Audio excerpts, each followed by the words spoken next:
You're watching Analysts After Dark, an underground hideaway where insatiably curious analysts examine provocative project problems, share salacious secrets, and establish a covert network of co-conspirators. Step into the dark with your hosts, AJ Hawley and Steve Jones.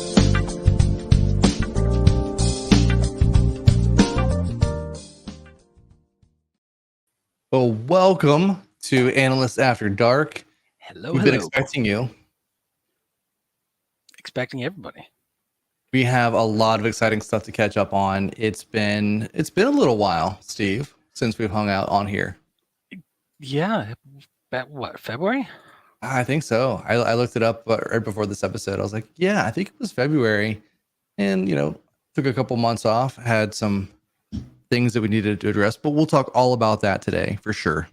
So things have been going pretty well on your end, I understand. So you've been traveling a little bit. You've been doing some workshops, some sessions. Yep. Talk about that for a second. Well, this was my first time actually on a plane in 15 years. Okay. So it was exciting. Got to travel up to Toronto for Project World, Business Analyst World, and had a fantastic time. Learned so much from all the different sessions and connecting with all the speakers. It was just fantastic. And I got to really enjoy doing a presentation, the workshop that I do with Jen Bedell. And it was such a fantastic time. It came out energized. What was your presentation on? Communication. Okay.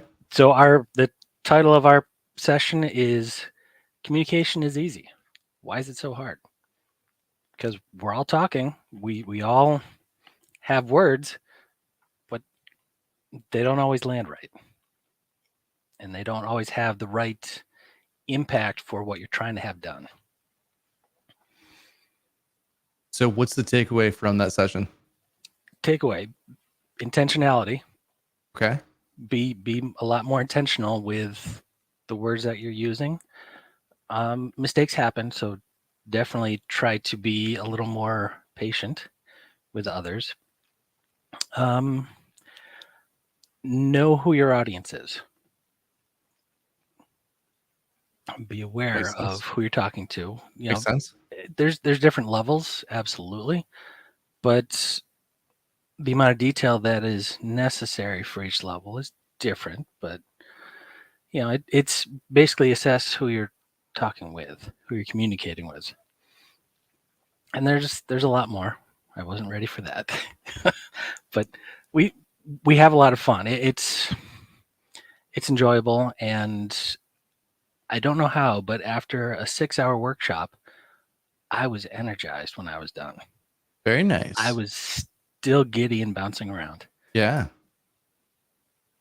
I think so. I was also there in Toronto and got to see you, which is the first time I've seen you outside of Boston, I think ever, right? Yep. But it sounds like the first time you've been outside of Boston in a little while as well. It's been a while. Yeah. Yeah. So it was a fantastic time. It was amazing. And I heard you've been doing some travels too. I did. So I was in Toronto, I was in Orlando, and in DC. So I actually headed back to Toronto here in the next couple of weeks for a different conference series, but still going to have a lot of fun with it though. Excellent. A little bit different audience, but it should be a lot of fun. It should be, I'm doing 2 different sessions. One's a workshop on creating PowerPoint presentations, which it sounds weird that we're having those conversations now with so much AI involvement, but I think that there's still so much to learn about just the tool itself and just what we can use to make things better. One of my pet peeves is seeing those little, I think they're called bubble people. Do you know what I'm talking about? They're just they're little faceless heads and bodies, and every time I see one of those, a part of my soul dies for some reason. So lacks creativity. Yeah, well, it's just there, and while they may communicate a point, it's the most probably blasé, I don't know, image that you can use. There's a lot more options out there. Yeah. So then now with generative AI, we can do so much more fun stuff and say, here's exactly what I want. I want to have an image of DJ Cat that's on a volcano with pterodactyls, and you get to see that, and then now that's your image And or it's a lot whatever of fun seeing the results. it is. I did one for a woman that was very frustrated looking at a calendar, and I put 4 or 5 different prompts in there. The hands are always the ones that like give away with AI, because either they have 27 fingers or Yep. they're just like one hand, or one hand with no fingers, and it's all kind of gelled together. So Yep. that's it. That's that giveaway. So using AI is part of the easy work, but all that traveling and all those sessions, that's a lot of work. It is a lot of work. How do you deal with all that?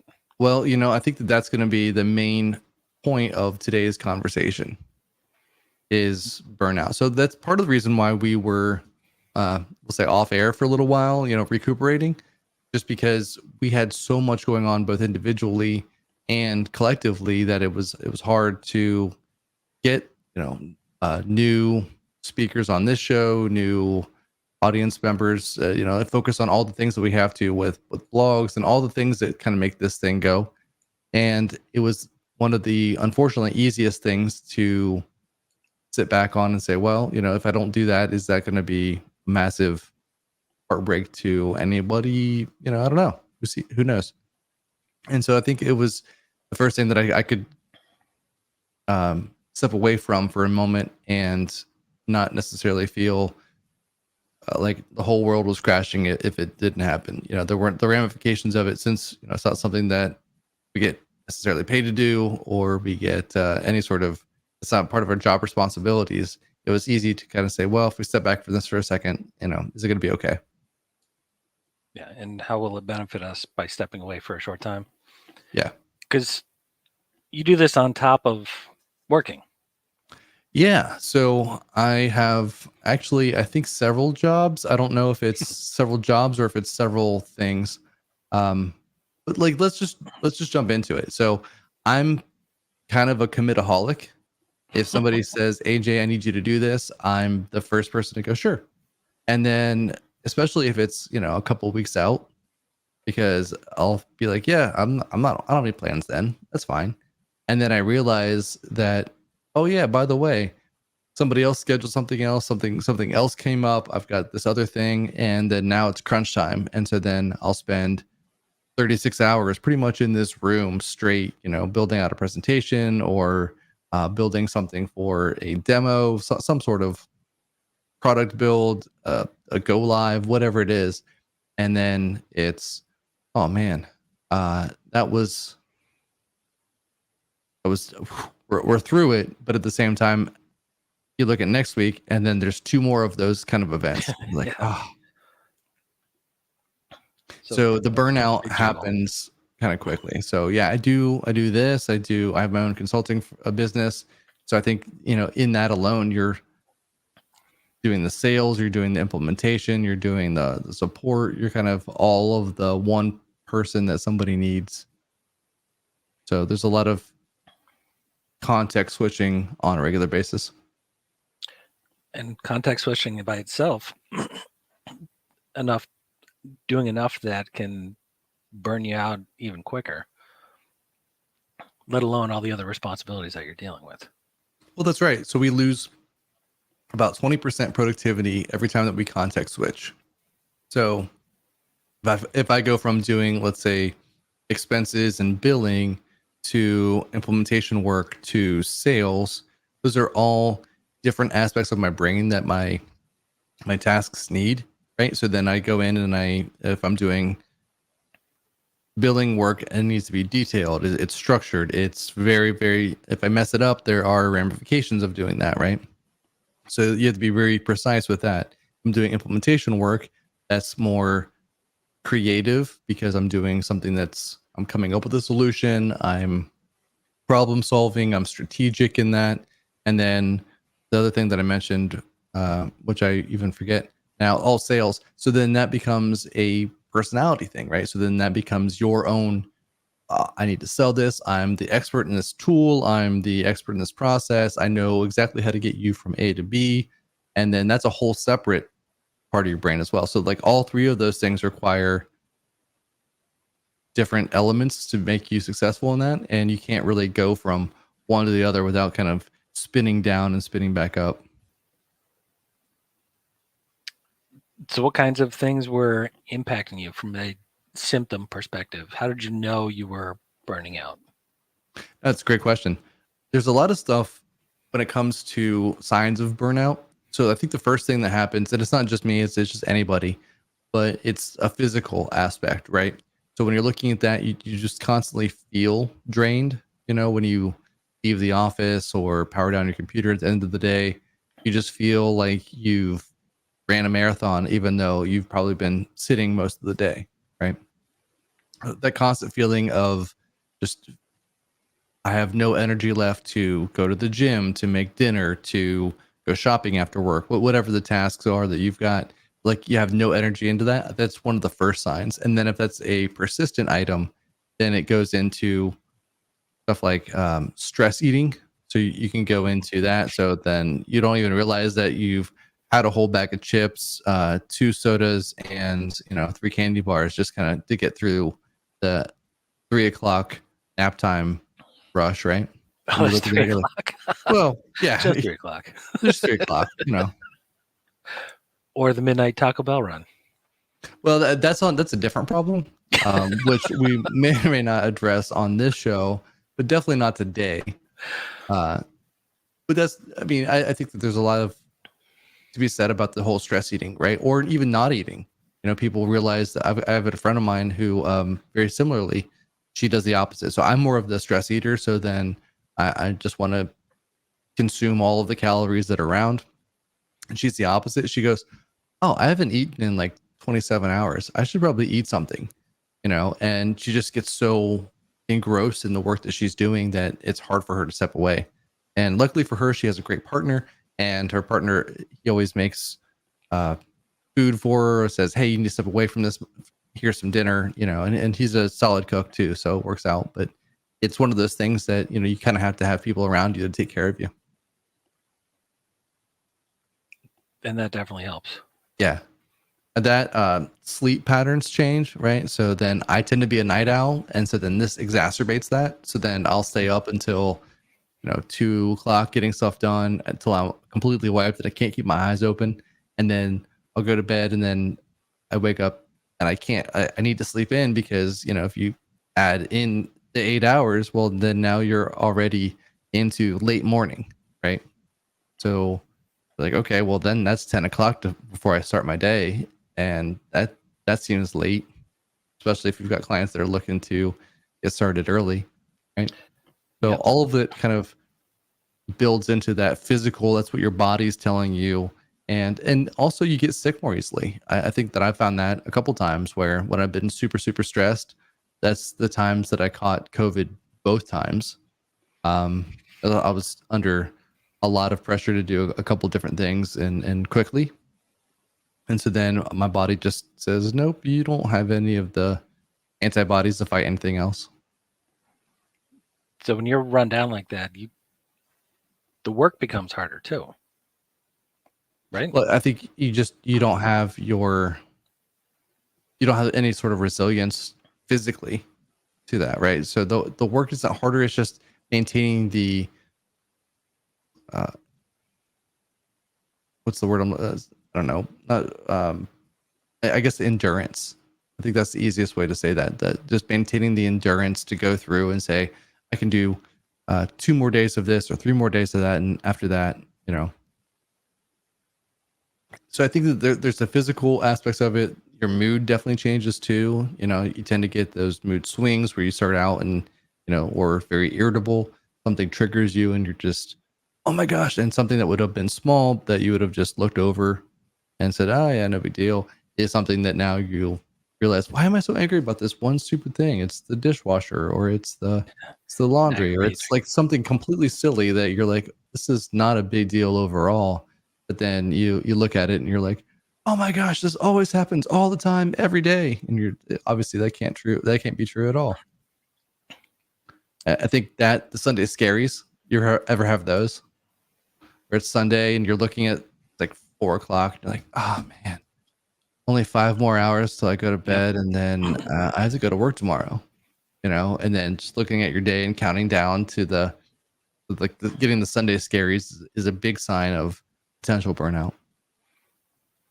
What about you? Do you ever kind of suffer from that or ever experience that? For me, the Sunday scaries are definitely when I'm trying to go to sleep. Normally, I can fall asleep within 5 minutes. When I start getting burned out, I definitely notice the impact to my ability to fall asleep, the quality of my sleep, and then waking up. It can be a constant brain fog.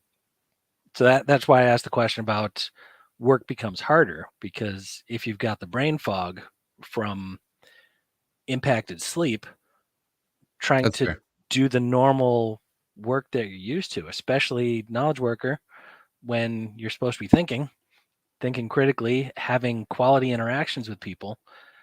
If you didn't sleep, you're just in a fog, and like you said, you end up losing perspective on different issues, and sometimes they blow up because you're just not in the right frame of mind.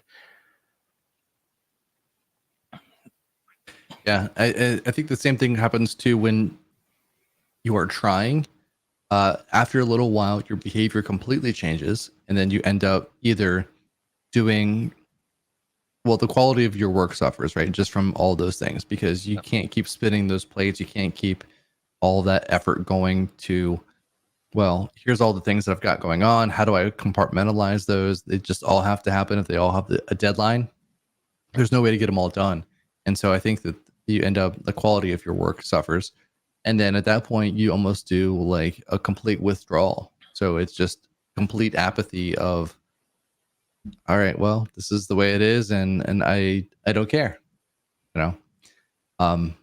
So I find that those elements of the burnout are, it's not just me or us, or it's a lot of people. We're in a lot of different. It happens in a lot of different industries. It tends to happen a lot in IT work, in the medical field, the knowledge space, right? But I think it happens everywhere else as well. True. It's one of those things that I think more is being demanded of us as individuals than has previously been the case. And I do find it funny when people mention the quiet quitting, right? So everyone's like, you hear bosses or you hear read articles about it where it's like everyone's quiet quitting right now, and really what they're doing is just their job, just what's mandated of them, and not doing 30% extra on top of that. And it's like, well, good for them, good for that individual that's just saying, nope, here's my boundary, and here's exactly where I'm going to stay, and here's where I'm not going to stay. I do enjoy reading those stories. And it's good to have an organization or a manager that expects just 40. Mm-hmm. If you're a 40-hour a week person, or even if you're salary, it's a lot tougher to have a balance if the expectation is 50 plus hours a week. Well, it's not a balance anymore. And I don't understand where the change happened from salary to 50 hours a week. Like if you're salaried, then the basic deal was between the two of you. You will provide me as the employer. You will provide me with 40 hours worth of work. I will show up and do 40 hours worth of work as an employee. And like, that's the whole thing. When companies are like, oh no, you need to be here for 50 or 60 hours. It's like, no, I don't get paid for that. Or they give you so much with the expectation that you get this much done by the end of the week. And clearly it's not just 40 hours worth of work. Right. And so I think that we have opportunities, and I think I mentioned this in one of my talks in Washington, is that if you work 4 hours over your schedule, so let's say you work 44 hours of the week, you just decreased your pay by 10%. Like, that's crazy, right? You work 60 hours a week, and then now that's definitely impacting that, right? So I think that there's a lot of expectation of trying to get as much out of somebody as possible, but I don't think that the return happens. I think we used to have pensions and different plans that will allow us to kind of be taken care of after we've left. And so if you've put the 20 years in or the 30 years into that organization, then now it made sense. But I think even like when you look at it now, it's like, well, people are leaving jobs in 3 and 5 years, and maybe 2 years. So if it's 5 years, that's a long-term employee at this point. And then if it's over, yeah, which is crazy, right? So if you've got people that are looking at finding new jobs, they're looking at getting a 10% or 15% bonus when they switch from A to B, because that's how the market works, right? If you've been at your job for 25 years, chances are that there's a person that's getting paid that just started out and they're getting paid the same or higher than you, which is unfortunate. Yep. Although there are some companies that more recently, within the last year or so, are actually adjusting the existing employees to, at the very least, match people at the same level coming in that are making higher. They're doing that evaluation and realizing we want to keep people. So at the very least, we need to have equal pay right for people at the same level. Right. So people coming in being above that will drive people away very quickly. And it's not the new people coming in, it's the people with all the knowledge that have been there that get fed up and depart. Sure. I've been in organizations where if one person left, if this one person left, that's it. Like they know all of the inner workings of the organization, and I don't know that organization would stay if that one person left. And I know for a fact that there have been organizations that I've worked for where if 2 or 3 of those people left, that's it. Like it folded up, close up shop. That's it. And it's strange to see how fragile some organizations can be because they're keeping the organizational structure lean. That goes back to our conversation on burnout. Because of that lean organization, we have to find ways to either get better faster, or do the amount of work the same amount of work that we have faster and in a more productive manner. And while I preach on that, I'm also my own biggest hypocrite in that regard too, because it's like, well, I can't automate everything, or I'm only one person. So then it's going to take me time to build the automation to do that, to then, get the benefits of that at the end. But if I don't have time to build it, then I don't have time to do it. Even for this show. One of the things that I've wanted to do for a long time is, as soon as somebody comes in and they say, hey, we'd like to be on your show, then what I'd love to do is be able to say, when we book them, they get an email invite saying, hey, this is when you're on, or I create the episode and then it has the link for it, so they have that, and then a reminder a couple days out or a week out saying, here's the thing. I can do all those things. It's not hard. It's just that I have zero of the available time to dedicate to that. So instead we do it the hard way, right? We manually write the email and saying, hey, and then every time I do it, I think, God, I could save so much time by automating this. And it just. But I'm tired of doing it. I need a break. Well, no, it's just that it's, when do I get to it? Do I get to it, before I bill my next client on, the hours that I have worked? Because that's impactful. If I don't bill them, that means that I don't get paid. If I don't get paid, that means I don't have a house, which means that I don't care about automation or sending emails.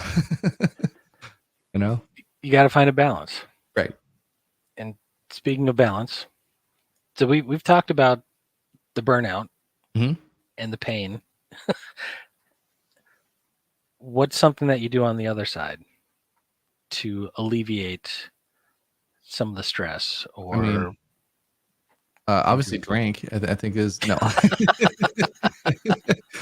uh, cheers, by the way. No, I think it's there's a lot of fun stuff. Yeah, nice.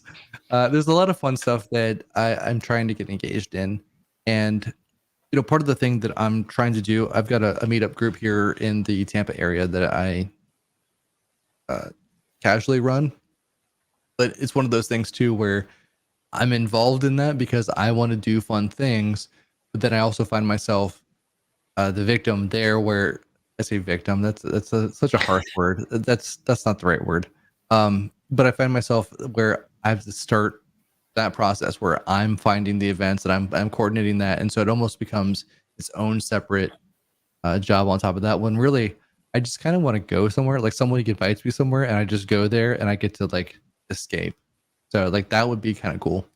So I've picked up golf recently. That's been one thing that's been nice.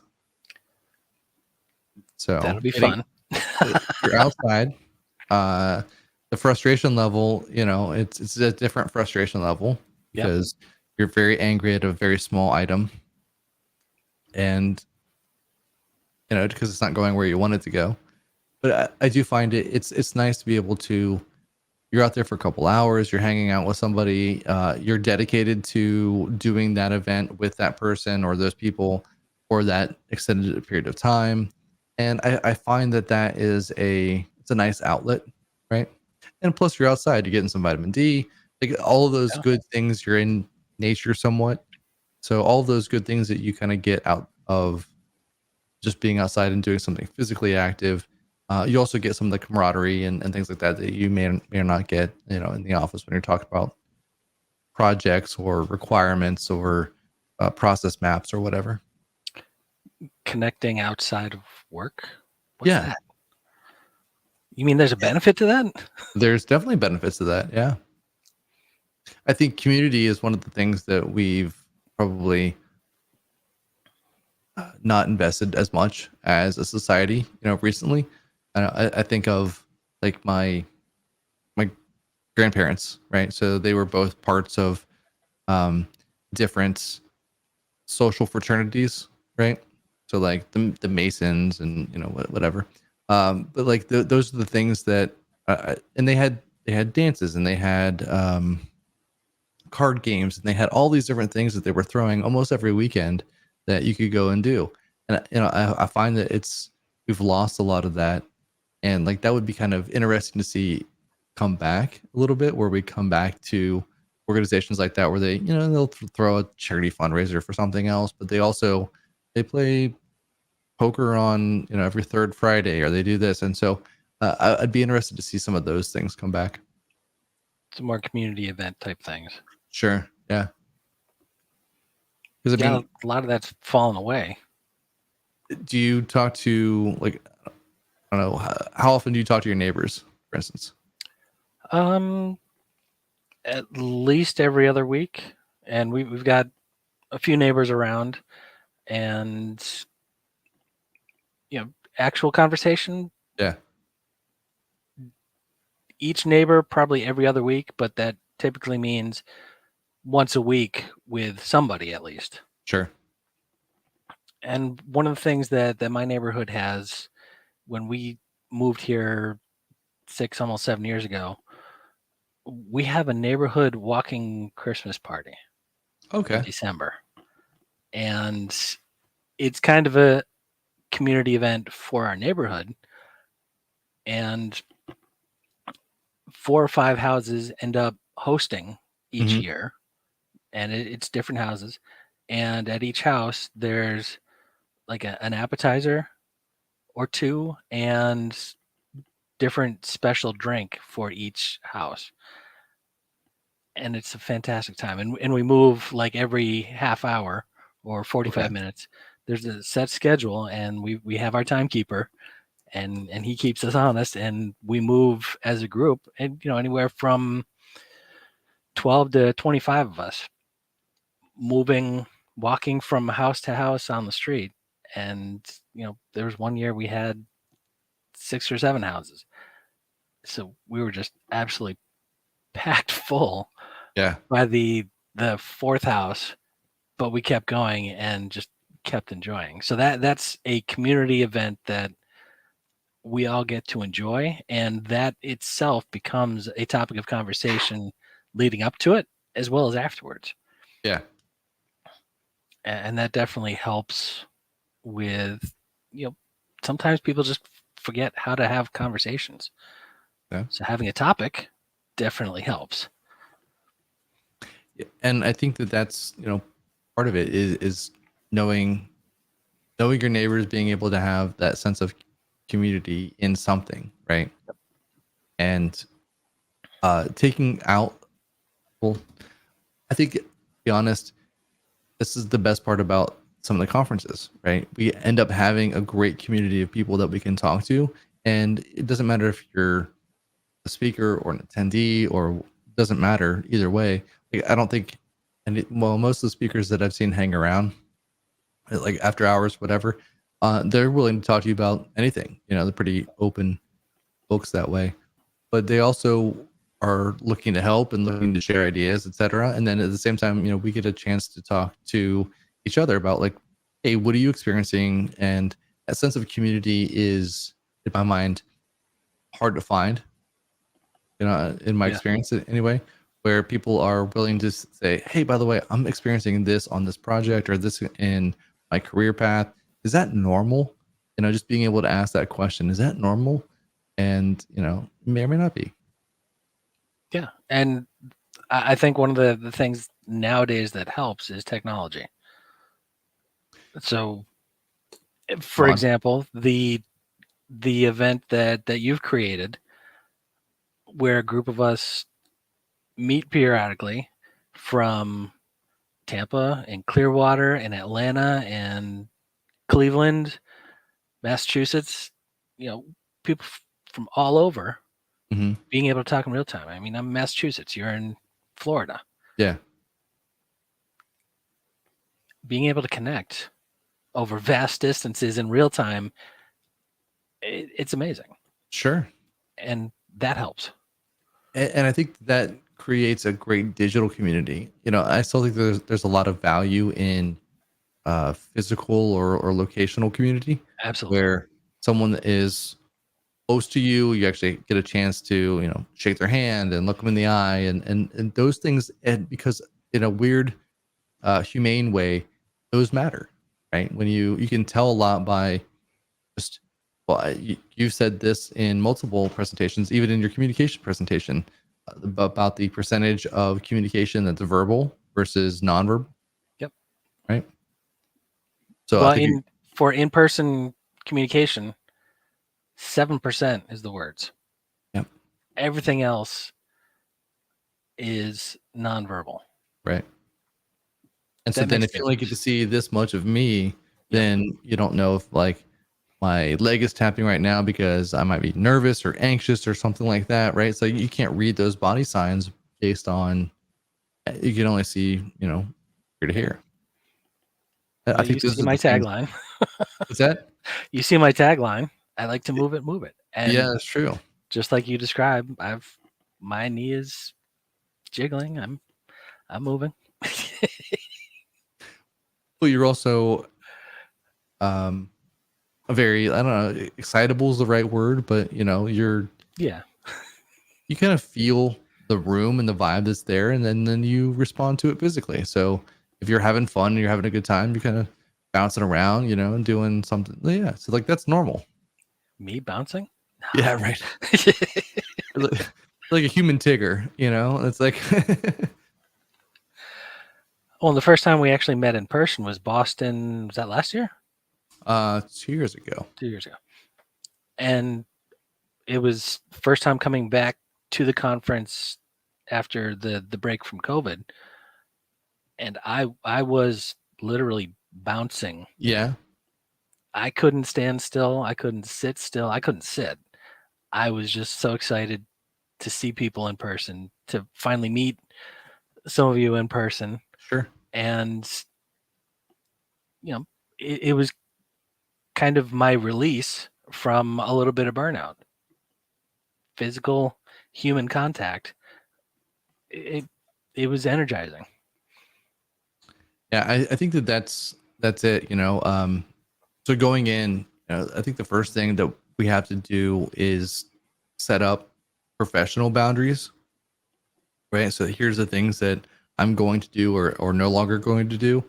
And I mentioned that in a little bit in my keynote in Washington, was like stop allowing occupation, and it's there, but also I'm when I'm speaking to anybody, I'm speaking to myself just as much as I am anybody else. It's like I know that I have to do these things. I put this into a slide because this is a great reminder for me, and I know what the ramifications are because I live them. So I think putting those boundaries on our work schedules is a great way.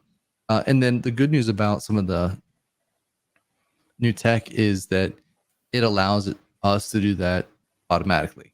So like I have my do not disturb come on at 10 p.m. every day. And then so it doesn't matter like what happens, I don't get an alert, right? I might check my phone and I see things, but I don't get an alert. Same thing with email. You can set that up in your email. You can set that up in your Teams messages, if you have that on your phone. And so here's my quiet hours. And then and your quiet hours could start at 5 p.m. and end, until 8 a.m. the next day. If they do, fantastic. Good for you. If they should.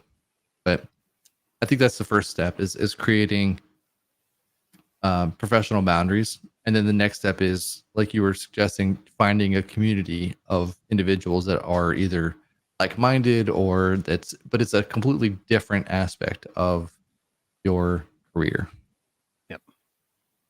I don't know about you, but a lot of my favorite things to do are still here at the computer.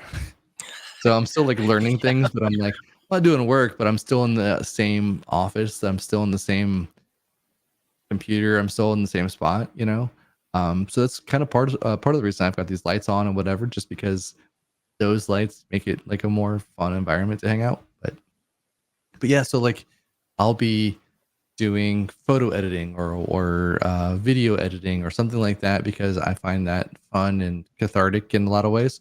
And so that tends to be a creative outlet, but I'm still sitting here on my computer. And so what I'm trying to do is find physical things to do outside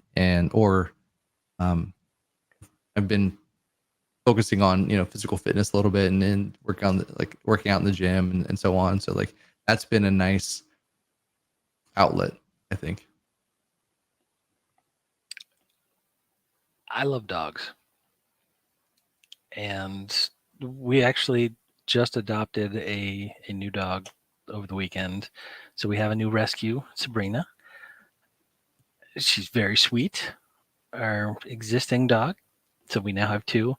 Mm-hmm. I love dogs. So for me, getting away from the keyboard, Yeah. getting away from the screen, and being able to just chill with the dogs is one of the things that helps me. And doing it along with the rest of the family.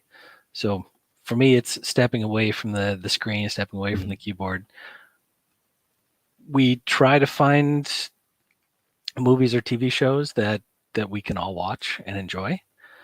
With a son who likes his Xbox a lot, it's tougher to kind of connect at times. But when he does, when we find a show that kind of gets a little hook after we've watched it a few times, he'll start to join us. And then it's the whole family and the dogs. It's nice. So it's all connecting. We have our own little community in the house where we're actually enjoying our company. Sure. That helps. That for me, that's been one of the things that helped keep me sane. And that getting away from the keyboard definitely helps keep me disconnected from work off hours.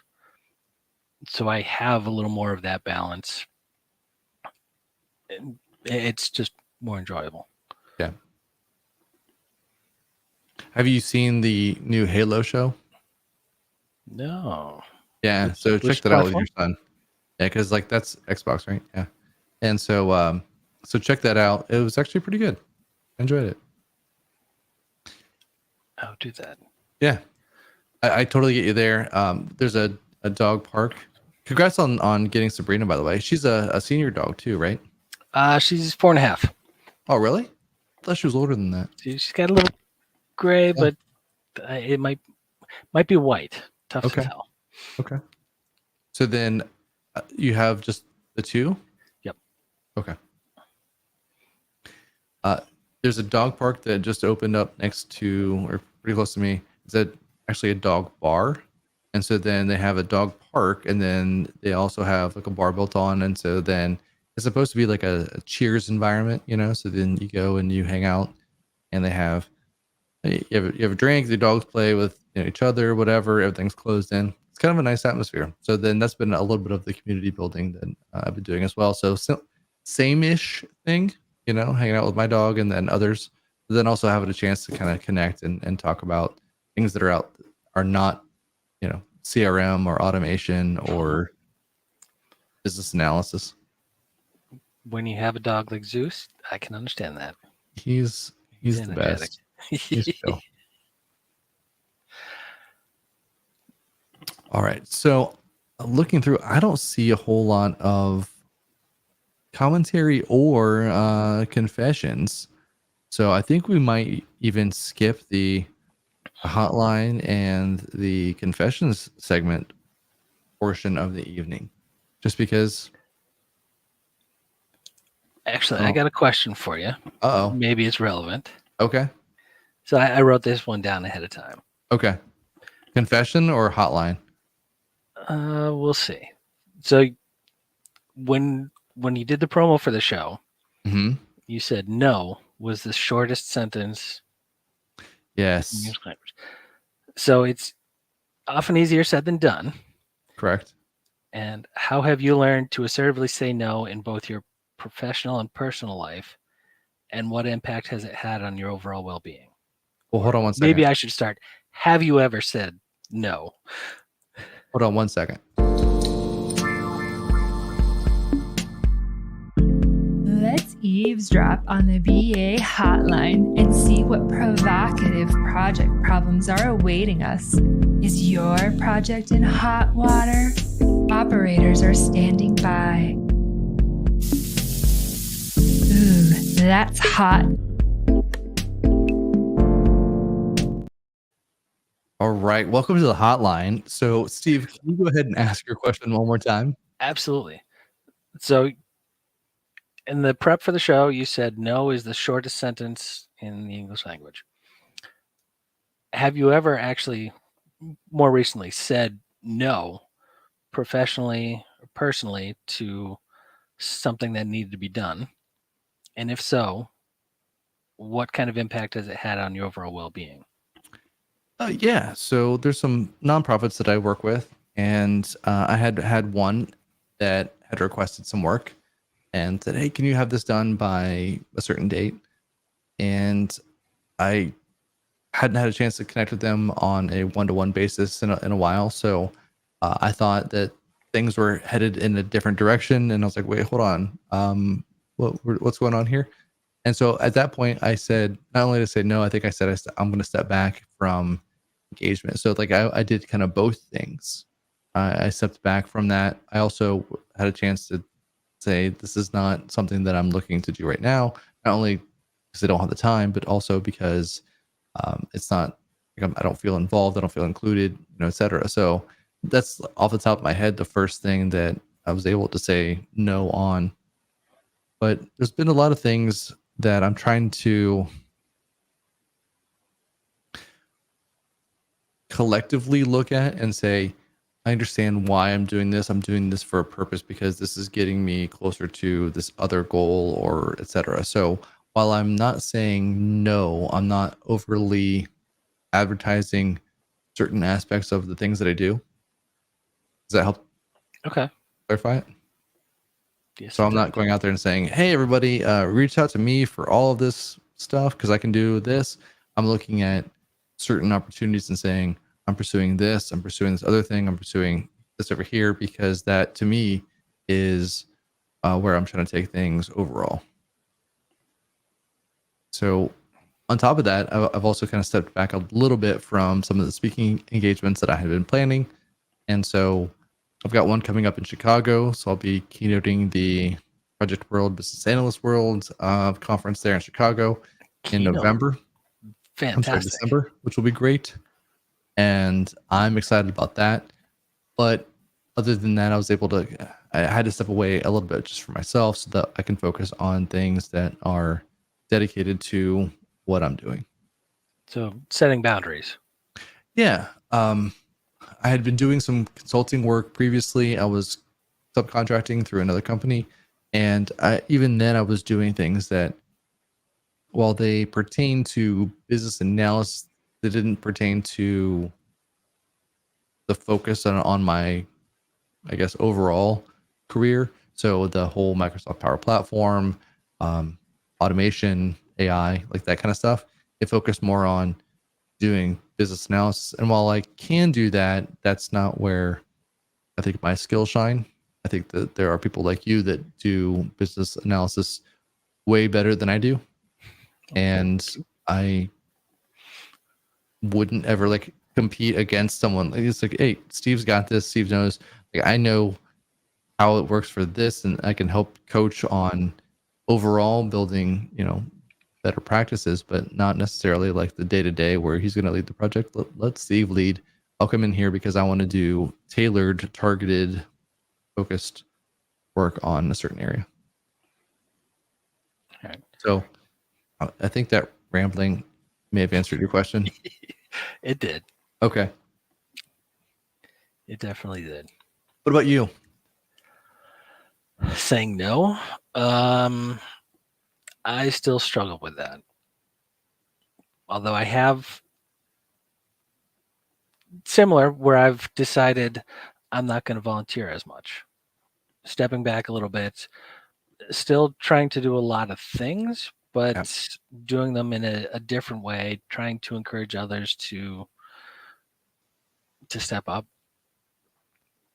And I think that's okay.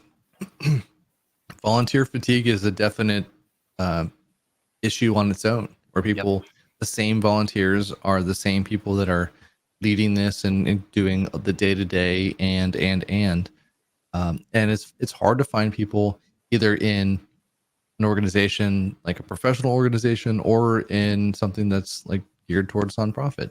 It's hard to find people that are willing to not only show up, but also commit to showing up more and more and more. And to put a little more effort in besides showing up. Like, I'm here. Yeah. Well, and like you said, you like those events, you want to be able to do more things, but fewer people are taking the effort to organize, plan, coordinate. That's more stress, more effort, because if you want to get something done, in some instances, you got to do it yourself, and that gets tiring, even for something that's enjoyable. Yeah, and I really feel like there's a benefit in, yes, you can do certain things yourself, and we know several of the same people, and we talked a little bit about that in previous conversations, where it's like you've got, I'm good at this one thing, but somebody else is really good at this other thing. I can pay that person to go do that one thing, and then now that saves me the headache of learning that, spinning up on that, doing that context switch, etc. And I feel like outsourcing some of those items that you can, if you're able to, is one of the ways that you can go in and just earn some time back. So it's like, well, you know what? This doesn't have to be me who does this. It can be somebody else, and let them do it. And then I can just enhance what I need to enhance if I do it all. So it's a sanity saver. Can be, it depends on the individual. So like we've all been in that situation where we give it to maybe somebody junior or somebody different, and then they didn't have the same outlook on the project as we did. And so we get something back that is going to take twice as long to undo or redo, you know, there's those elements, but it goes back to your communication workshop. So if that's the case, then see Steve and Jen. They have a workshop for you. But setting that up where here's what I expect, here's what I'm telling you I expect. Did you hear what I just expected? I said I expected, you know, and then hearing their response, and then if they come back with the exact same thing, then you're probably all right. Yeah, and expectations for the outcome. Right. So with my staff, I let them know expectations for the outcome. I might give them ideas on how I might approach it, but I also say I don't expect you to do it this way. If you want help, I can give that to you, but see what you can do. If you do it a different way, that's okay. Here's the end result that I'm looking for.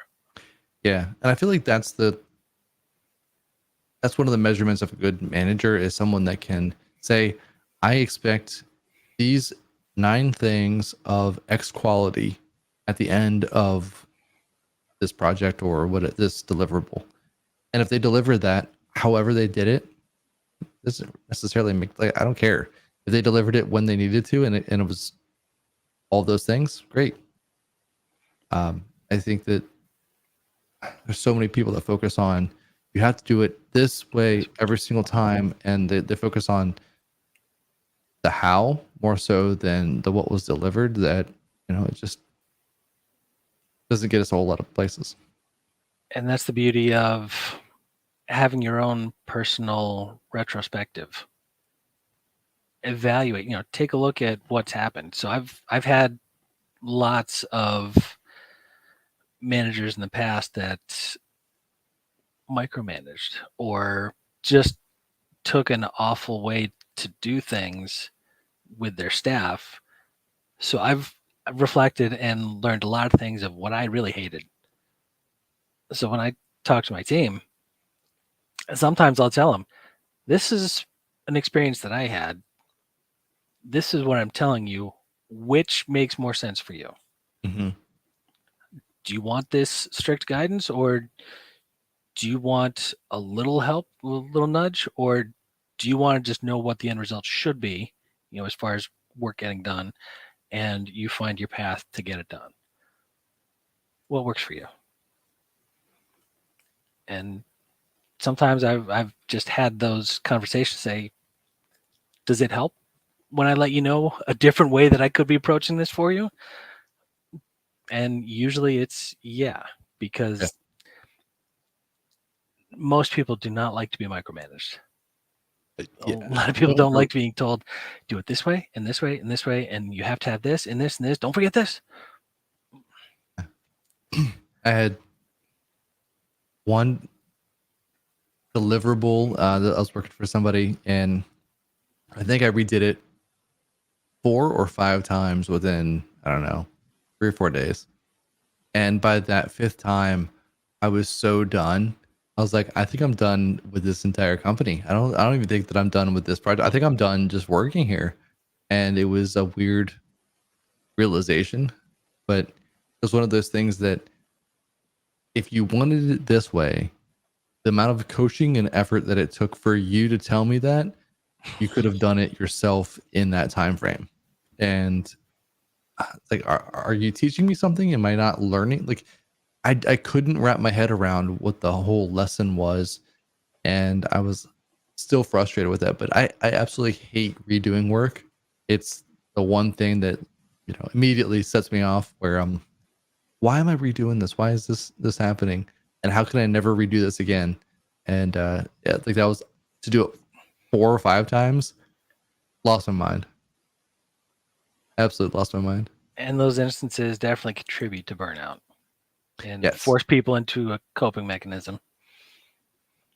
Sometimes that coping mechanism is saying goodbye. You know, and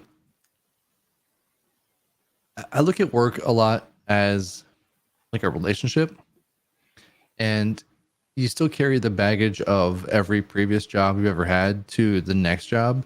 And so then when you're there the next job, you're like, oh, this is great. They don't do this and this and this. But at the same time, you haven't realized that long enough to go, oh, but they do this and this. And is that better or worse? But it's funny looking at the relationship between the two, like a relationship and a job, and finding the similarities, because I feel like it's almost identical. Yeah. And when you talked about baggage, I'm thinking back to our conversation with Nash a while ago. Even employees in the company have their own baggage. So when we're onboarding somebody new in our department, that's one of the things that we tell them. If you have trouble finding something, then we didn't do a very good job of having the right words in there for newer people. So you got yourself a project that will help us all by, first we'll find out what it is that you're looking for, point you to it, and then we're going to ask you to kind of help redesign what information is included there so it can be found by someone who doesn't have all the contextual baggage of people who have been here. Because I might be able to find it in 30 seconds, but really you should be the one that needs to be able to find it in 30 seconds, not me. So we didn't do a good enough job getting that information in a way that's easily findable. So for us, onboarding is a 3 to 6 month process. It's funny when people say, oh, I want to hit the ground running. Whoa, no. We want you to hit the ground crawling, then walking, then running, because it takes time. We know that. Yeah. I feel like in that case, what they're really saying is, I want to be valued and I want to be valuable. Yep. And that's what they're saying. And understanding that it's going to take 6 months for them to be, good. But like what everybody starting a new job, they hear that, they go, I want to hit the ground running. Like I actually want to show that I can do something and show my skills, etc., in a way that I can be successful. Yep. And the way that we temper that is because of our baggage and the way that information is organized. The value that you can provide is by helping us become better for people that are just starting, and that will help everybody be better. And it gives you opportunity to learn, interact with other people in the department to gain the information. So it's trying to make sure that there's not a reliance on just one person. Yep. That project now becomes opportunity to expand your comfort zone with other people in the group, and hopefully that makes better connections, and those connections should help make the days better and make burnout less of an issue. Hopefully that's the intent. It is the intent. So I think with that, last call. It's last call, Steve. So first of all, welcome back. This is a lot of fun. And this is our first time just, I think, chatting one-on-one, right? We've had a chance to do this just by ourselves. So I'm looking forward to our next guest. So in 2 weeks, we are back on a schedule, everybody. So in 2 weeks, we have Amy Ikowski, and we met her on the speaking circuit as well. She's fantastic, owns her own company, and does a lot of leadership and just analysis PM training. So it's great. So I'm looking forward to talking to her. I am too. It's going to be a good time. Yep. So with that, everybody, this is the end of our evening. Thank you so much for joining us. This is Analysts After Dark, reminding you to stay curious and stay positive. Thanks.